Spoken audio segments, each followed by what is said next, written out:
Hello guys, जय Jagannath. Welcome back to my mini blog. बहुत दिन पर मु ब्लॉग स्टार्ट करुच्ची। तो यहाँ मिला 31 डिसेम्बर वीडियो।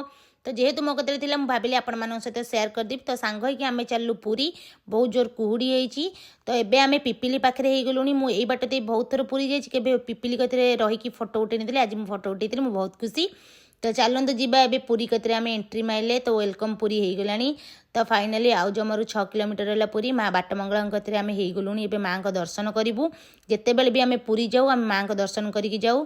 तो बहुत जोर भोक कलानी। मु रास्तार सिंगड़ा किणिकिना रास्तार खाई खाई आम पलैलु, कारण आमको ठिया टाइम नाला, बहुत लेट हो गलानी।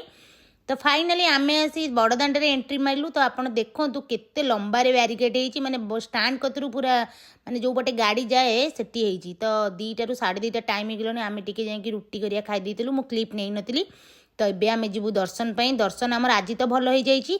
तो देखिबा काली आमर कौन होउछि। तो टिके परिक्रमा रे बुलीथिलु। तापरे आमे सांग कि मटर सूप माने खोजी खोजी कि आमे बड़दाण्ड रे बुलतल। तो फाइनाली आमे मटर सूप पाई गलु। कारण मु जेबे भी पूरी आसे इवनिंग टाइम रे मु मटर सूप जहाँ बेले पिए। तो आंको भी भल लगे, आम 2 जन भल लगे। बहुत खटा खटा तो राग राग टेस्ट भी बढ़िया थाए।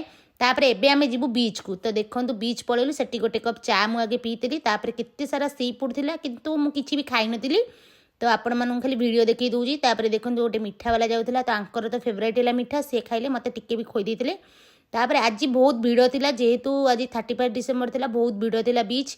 सेठी किछि पिला भी आसथिले, तांकर गीत ठाकुरंकर बजे नाचुथिले, एंजॉय करथिले। तो बहुत भिड़ होईची, यात्रा भी पड़ीची। किंतु आमे एबे रूम को पळेबू, कारण हमकु सकाळू सकाळू दर्शन पाई जिबा पड़िबो। तो फाइनाली आमे आसी एबे रूम रे पहुंची गलुनी। तो रूम रे जाएंगे टिके रेस्ट नहीं कि नहीं। राति आम प्लानिंग अच्छी 2टा ରୁ आम दर्शन पाई जीवु। तो देखिए आगू कौन। जदि आप मिनी ब्लॉग भल लगे लाइक शेयर सब्सक्राइब।